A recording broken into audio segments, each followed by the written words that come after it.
this living nightmare.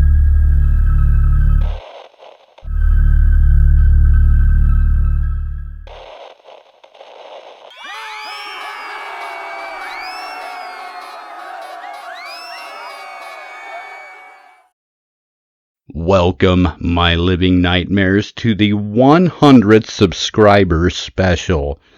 Now, hey, I've got some thank yous to say, and I've also got some free shit to give away, but I need to let you know how we're going to do this. So, if you just don't want to listen to me talk, or if you don't want to hear about how to obtain some free shit, like a $20 Amazon gift card, yeah, maybe some custom-made This Living Nightmare glow-in-the-dark keychains that nobody else is going to have, then go ahead and skip to the timestamp that I've got in the description.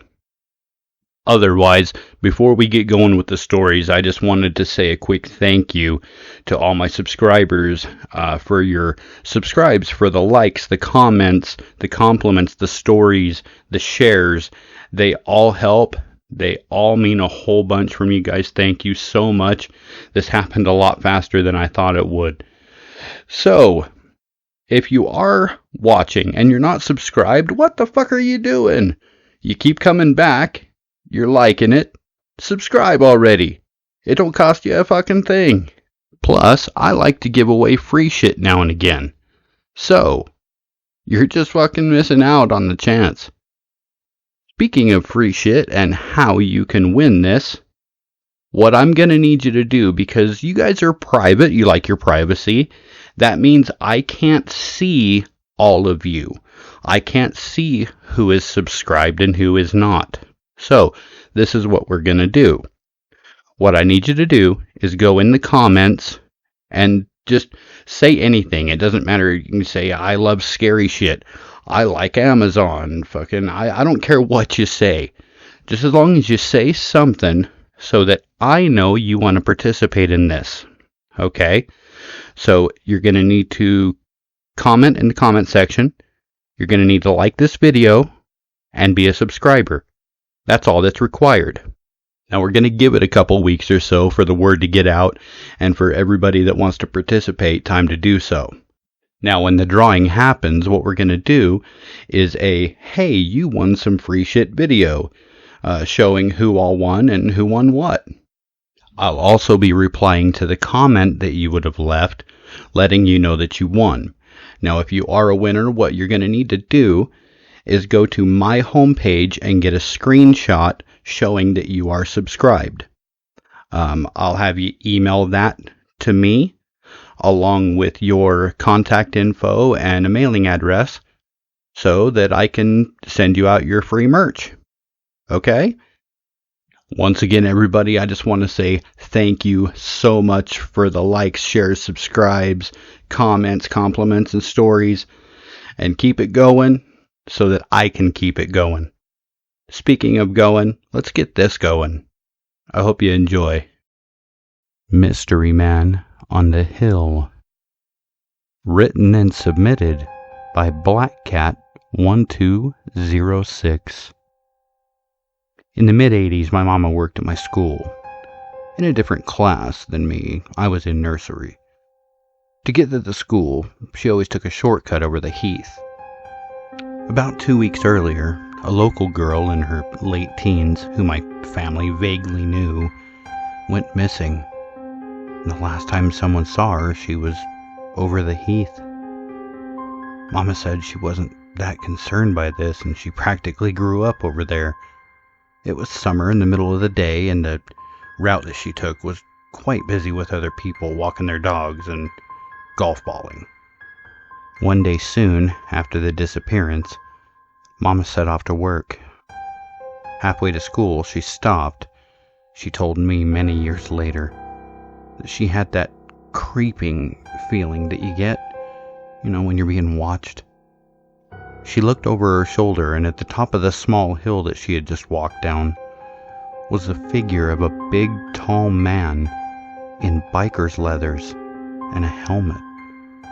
She said she couldn't see his face, but she had that uneasy feeling that he had been watching her for some time. She said it was funny because she had not seen him walk down the hill, but there was a heavily wooded area opposite to the hill, and Mama said that she thought he might have walked through there. That would explain why she had not seen him before this time. Mama said that she just felt uneasy by his stillness and interest, so she walked a little faster, and soon there was a healthy distance between her and the stranger. On the way home later that day, she decided to get the bus home instead of, walking. A week later, the body of a teenage girl was discovered by a dog walker in the same wooded area opposite the hill where the strange biker man had been watching Mama. There was a police search, and they appealed for information and witnesses. Mama contacted them and made a statement telling them about the mystery man on the hill. The police never did solve the murder of that poor local girl, and Mama never walked that way to work again. My mom told me stories of me sleepwalking as a kid. Written and submitted by Apprehensive Oil 914. My mom told me stories of me sleepwalking as a kid. What I discovered makes me question if I had ever been sleepwalking at all. When I was young, I used to sleepwalk. My mother would tell me these stories about myself that I would have just no memory of. She said it first started when I was around 5 or 6 years old. She put me in bed one night, and then around an hour or so later, she heard a noise coming from down the hallway. She shut the book that she'd been reading and went to investigate. She told me that she found me sitting at the kitchen table, pretending to eat. At first, she just asked me what I was doing, and after not receiving a response, she approached, and upon closer inspection, she realized that I wasn't awake to respond. She stood there and watched me eat for some time, as she hadn't herself actually seen a sleepwalker before. She said I sat there acting as if I were eating, then I'd stop and turn to the chair to my right. To her, it appeared like I was having a conversation with someone, although she mentioned that I wasn't speaking any words, more like slight whimpers and groans. I'd then laugh quietly in my seat and then continue eating. After nearly 20 minutes of this, I got up from my chair, took a few steps, and laid down on the floor. My mother then woke me up and told me that I needed to go back up to bed. Well, I don't remember any of this interaction. She told me I was incredibly confused as I thought I was in bed. She led me by my hand back to the bedroom and tucked me back in. A few months later, this happened again. My mother had gotten up in the middle of the night to get something to drink, and as she walked into the kitchen, she nearly jumped out of her skin when she saw a silhouette of someone standing in front of the window. She switched the kitchen light on and saw that it was me. I was standing in front of the glass, motionless. She walked over to me and asked what I was doing. Of course, when she got closer, she saw that my eyes were shut. Apparently, I stood at that window for nearly half an hour before turning and walking back to my bedroom. My mom followed closely to make sure that I went back to bed, and sure enough, I did. It was odd for me to hear about these things that I was doing after I had fallen asleep. The concept that my body would move when I had no conscious control over it made me nervous. My mother found it somewhat amusing, but I didn't seem to think so. Over the following year, I only sleepwalked a few times. Most of them just ended up with me getting up in front of my bed and wandering into another room before falling asleep on the floor. My mother would usually find me the next morning and wake me up. Then, after nearly a year had passed, my mother had gotten up one night, and while she was passing by my room, she decided to peek in on me. When she opened my door, I was nowhere to be found. She wandered around the entire house, but she couldn't find me in any of the rooms. Then, as she was walking through the living room, something out of the corner of her eye caught her attention. She saw the vague outline of someone standing outside, underneath one of the street lamps. As she turned to get a better look, she quickly realized that it was me. She threw open the door and dashed outside. I apparently was standing in the center of the road all by myself. Luckily, our street was on a dead end and didn't see very much traffic after 9 p.m. She called out my name as she ran towards me, but I didn't seem to react at all. As she slowed her approach, she saw that I was gesturing with my arms as if I were having a conversation with someone. She walked up to me and grabbed my wrist. When she did this, I apparently began to freak out. I started to shout and fight against her as if it were some sort of beast attempting to devour me. A minute or two later, I had woken up and snapped out of my frenzy. When I came to, I asked my mother where I was. She calmly explained that I had walked outside while I was sleeping. I apologized to her and she just led me back inside. The months that followed, I would sleepwalk almost every other night. It had gotten so bad that my mom had taken me to a few mental health professionals. Each of them told my mother that sleepwalking is actually quite common in children and that I should eventually just grow out of it. They just gave her a list of things to be aware of if she finds me sleepwalking again, such as not waking me up in the middle of it or gently coaxing me back to bed, etc. These explanations didn't really put my mother at ease. She wanted something a bit more concrete, so she kept searching until she came across a therapist who specialized in sleep disorders. It's such a bizarre part of my life that I barely remember it. All the evidence I've had that I used to sleepwalk all seemed to come from my mother telling me such. I apparently spoke with this doctor numerous times and visited him at least twice a week for 3 months straight. Then one day my mother stopped taking me to see him, and according to her, I hadn't had a sleepwalking episode since. Nearly 15 years has passed since then, and it all just seems more like a dream than a memory, as if it happened to somebody else, and I had just, heard about it. Of course, I believed my mom. I doubt she'd make up something like that. It just never really clicked that I had this problem when I was younger. That was until I was helping my mom clean out some of her things out of her basement. She was going through all her storage and was getting rid of a bunch of old stuff.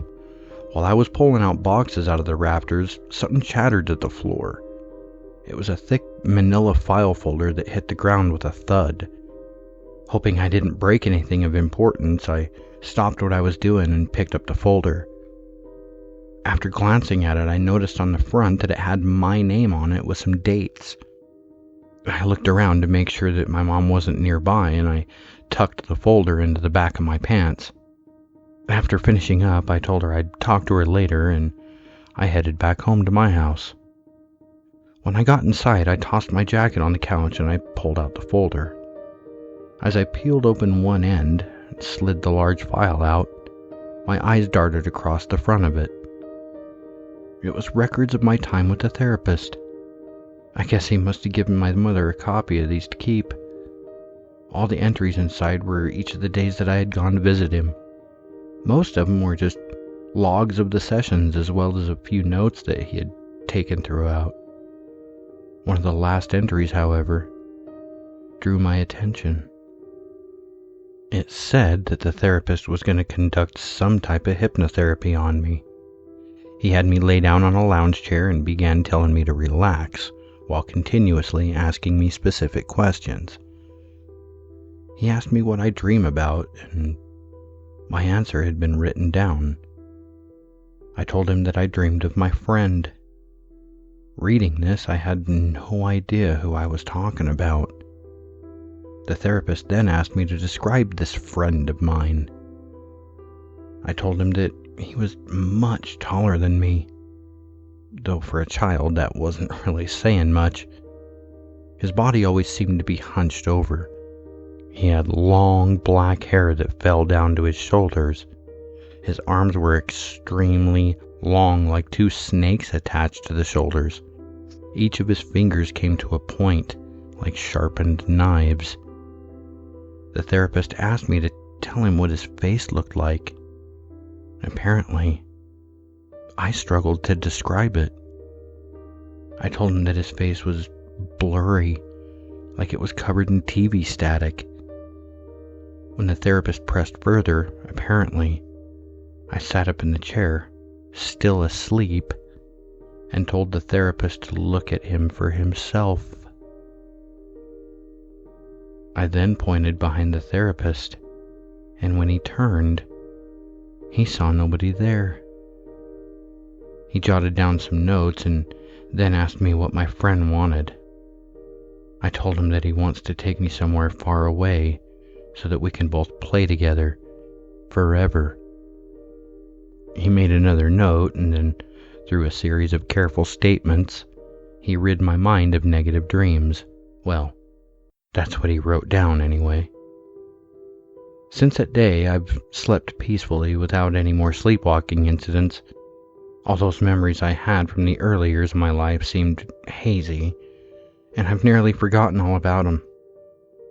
Despite not knowing anything about those statements I made, I couldn't help but feel a bit of familiarity with the description of this friend of mine.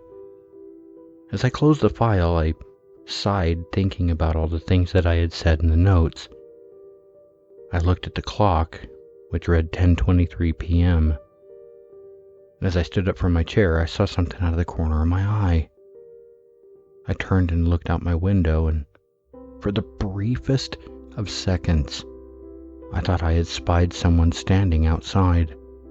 Someone looking at me. Someone tall, with long arms and long black hair. Someone with a blurry face. I blinked my eyes, and when I opened them again, it was gone. I wanted to rationalize that what I had seen was just a product of reading these files.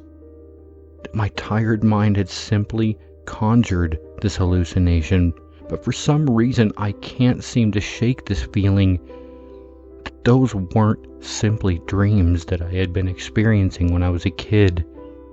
They were something much, much more than dreams. Something much more sinister.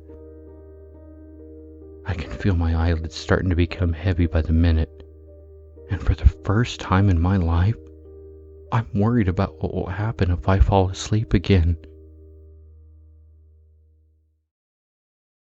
Probably the most realistic ghost picture or story I've ever seen or heard. Written and submitted by Fallendorn. So I used to work as a high school teacher in the UK, which was hell on earth, but that's another story. But while I was working in a school in Merseyside, I had a teaching assistant in one of my classes. She was in her mid-30s, very down-to-earth lady with a daughter at the school.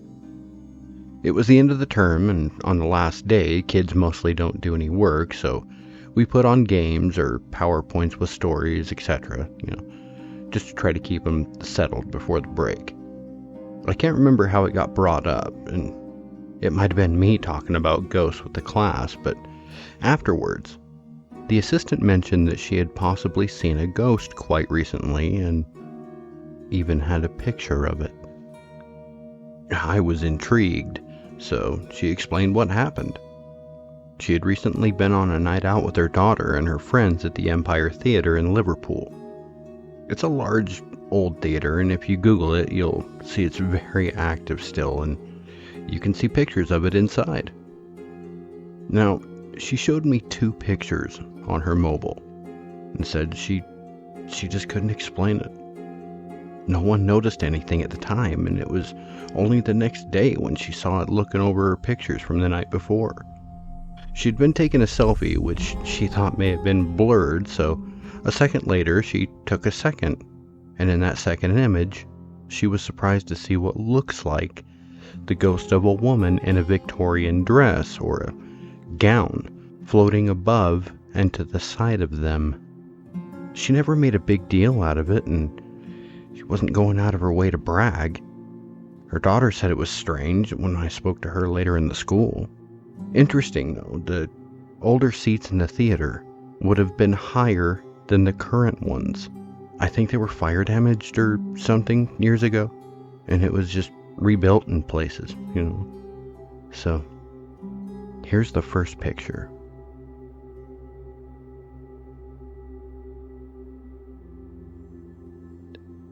Now here's the second picture. Fascinating stuff. The image was emailed to me directly from her mobile when I asked for it. In my honest opinion, I believed her story, and I could see no reason why she'd want to try to fool anyone. She was just interested in sharing the story from what I could see. Fun times. Edit. Yikes. It's 1:26 in the UK, and it sent a shiver down my spine seeing that image again. I hadn't looked at it for a few years. And this happened sometime around 2017, 2018, I think. Edit number 2. Oh, this is 100% genuine, by the way. I'm not into faking stuff. Check my post history. I'm Catholic and spend most of my times on Catholicism Reddit. Ironically, I also spent a lot of time debunking fake shit on the forum, and when someone claims it's a miracle, like the numerous YouTube videos on miracles. I use Photoshop a lot over the years, and when the lady showed me this image, the first thing I did was blow it up with every kind of filter, looking for inconsistencies. I found absolutely zero issues with this. The original pictures were time-stamped too, so haven't been edited. Most smartphones imprint data on pictures that gets updated. This doesn't rule out using only some filter by the lady or whatever, but why would she? I mean, it'd just be a total waste of her time unless she went to the papers and the media with it, which, she never did. Crazy, though, honestly. Whatever weird shit's going on here, I can't explain it. Notice how none of the audience pay any attention to it? It might be a camera pixel malfunction or something. I have no idea other than that. Personally, I do believe in the paranormal because of my religion, but I'm open to any rational explanations. Edit number 3. I found the original email dated 19th of September 2017 from the lady and just emailed her to see if she'd like to come onto the subreddit to answer any questions. I have the original photos too, so I'll upload them as soon as I receive them to download. The first thing I did was overlay them and change the transparency to quickly compare images. I made it into a GIF, but it didn't help as I couldn't see anything useful. It just looks like the thing that appeared out of nowhere. Now this is a comment from a user called Witchy Stuff. Yeah, so this is the story apparently. The main ghost who's said to haunt the playhouse is that of a woman named Elizabeth, a cleaner at the venue before it was granted its license. In 1897, when it was a music hall and a variety theater, Elizabeth was on stage going about her usual cleaning duties when the fire iron came down on stage and struck her. She fell into the orchestra pit and broke her neck. Despite her death being recorded as an accident, the fire iron at the time was water-powered, meaning it needed someone to operate it. Elizabeth's ghost is said to haunt the theater's gallery level, specifically seat A5, which is always cold and spooky. She was last seen sitting there by the actress Pauline Daniels in 1996. Now, she does provide a link to the article that she's talking about on bbc.co.uk, but I wasn't able to upload it. So if you just go to the website and search Haunted Empire Theater, you should run across the article. All right, my little nightmares. Buckle up, shit's about to get real. I've decided to tell you a terrifying tale of my own. Get ready. This is Hellfire. Friday, May 11th, 2001. Me and my wife Jessie, who at the time was my fiance, were hanging out with my friend, let's call him Blake, and his girlfriend, we'll call her Annie. Now, Blake's grandmother had about a 15 to 20 acre plot of land just off Highway 89 in Utah. Most of this area was open land, and about in the center of it, we had built a rather large fire pit so that we could have bonfires now and again. This was one of those times. Now you can't really tell from the photos, as there's not really anything to give it scale, but the fire pit was about 8 feet in diameter, meaning the logs on the fire were quite large. And naturally, with big logs comes big fire, which was mostly okay since there wasn't really anything around to damage, with the exception of a dead tree that was about 15 feet away from the fire pit. There was a forest of trees toward the back and one side of the property, but that was a couple 100 yards away. There was also a couple horses that wandered around.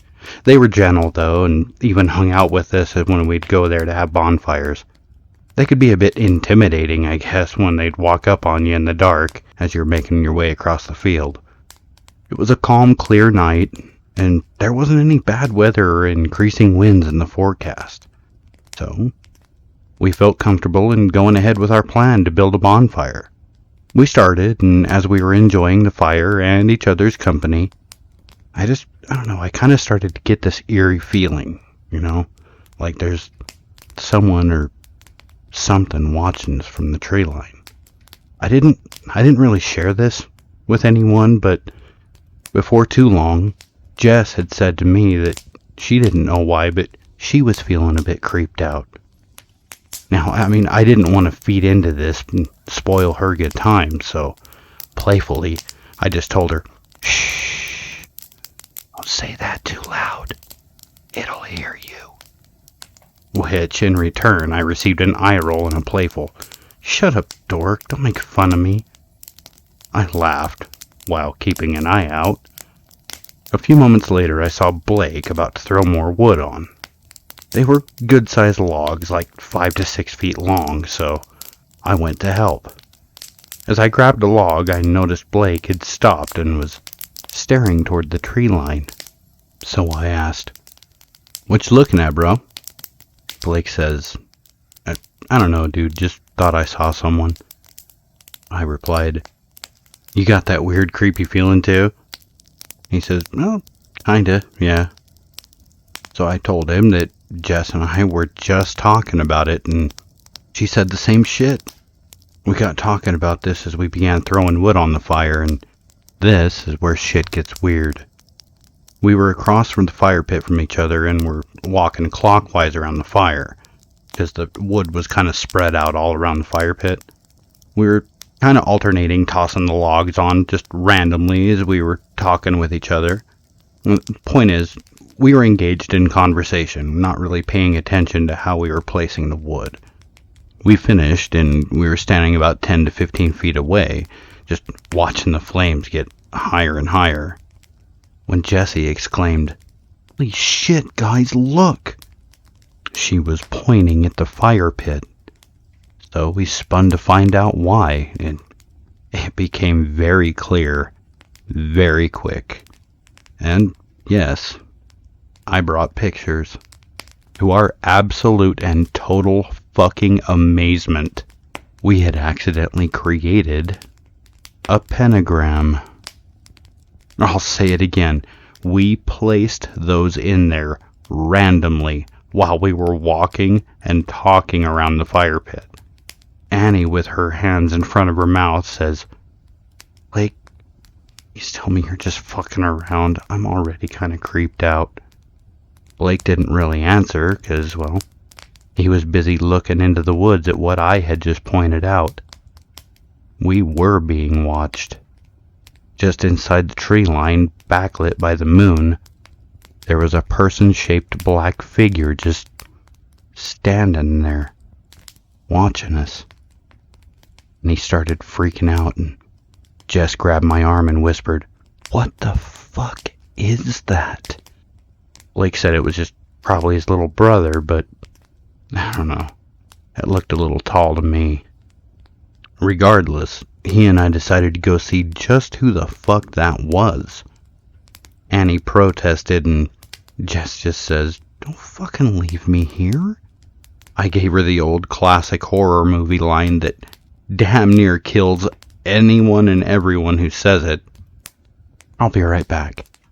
And, well, I mean, it turned out I was, because as soon as Blake and I started to head towards it, of course, was now gone.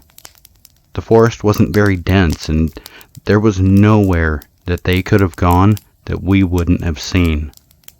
But, nonetheless, whoever or whatever it was now gone.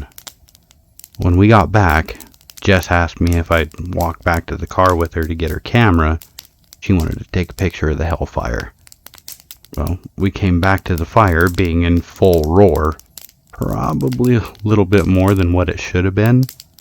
I mean, Annie was a little bit worried that somebody was going to see it from the road and call the fire department or something. And, well, I mean, she kind of had a point. Jess tried getting a picture of the pentagram, but it was just way too hot to get a good close shot, so she had to wait for it to die down a bit. But that wasn't about to happen just yet. I kept looking toward the tree line expecting to see that creepy-ass figure again, and I realized that I hadn't seen the horses for a while. So I asked Blake, "Hey dude, where's the horses?" And Blake spotted them just standing there watching us about 100 yards away from where we were. Which, I mean, was really weird. They always stayed right around us. Anyway, suddenly, with the sky still clear, not a cloud in sight, out of nowhere, the wind started to blow really, really hard. And yes, being at the foot of the mountain, you can always expect a breeze, but this was no breeze. There were winds like a major storm rolling in, and as I said, just out of nowhere. Not like there was just a slight breeze that gradually increased. I mean, this was sudden and intense. I'm sure you understand what happens when you introduce more oxygen to a fire. Yeah, it grows. The fire grew so big that flames were actually licking the limbs of the dead tree that, if you remember, was around 15 feet away from the pit. In fact, the ends of a couple limbs actually did catch fire. The fire was too hot, so we couldn't just break them off. But luckily, it didn't spread, and they just smoldered and just kind of went out. The really strange part about the wind, though, was that the trees along the tree line, they didn't seem to be affected. None of those trees even seemed to be moving. It was almost like the only affected area by the wind was where we were. I mean, I know it sounds crazy, but anyway, as suddenly as it came on, it all just stopped. I mean, like, windy as hell one moment to a quiet, dead calm the next. A few minutes later, after the wind died down, the fire died down as well. Well, because, I mean, most of the wood had been burned now. So, Jess was able to get her pictures. A good digital camera back then was really expensive, so film was still the go-to. She took a couple pictures of the fire, and one with flash, one without. Now, I mean, of course, with film cameras, you don't get that instant satisfaction of seeing what you just captured. So, naturally, we had to wait to get the film developed to see how they came out. A few weeks later, we brought our film in to be developed, and when we got the pictures back, we were flipping through all the photos that she had taken, and we came across the pics of the hellfire. After taking a look herself, she handed me the first picture, which she had taken with flash on. As I was looking at it and reminiscing back on that night, she was busy looking at the second pic. I held out my hand expecting to be, handed the next photo. Taking longer than it should, I looked up at her and She just had this wide-eyed, slack-jawed expression. She just stared at that second picture. So I asked her, "Hey, what's up?" She handed over the photo, and as I looked at it, I instantly found what had her speechless. Now, this very well may just be pareidolia, but we see what appears to be a demonic face in the center of the pentagram. And considering the events of that night, it makes this image all the more terrifying.